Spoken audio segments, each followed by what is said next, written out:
Silipin natin yung ginawa kong mga kapobre. Ginawa kong improvise na incubator. Baka sakali lang mabisa. Bali nag-start tong hatching na to June May 22.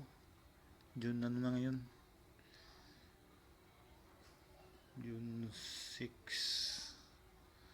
Bali 15 days na kasi may 31 ng May. Ito lang isang thermometer makita. Kami kong ilaw 7 watts. Bali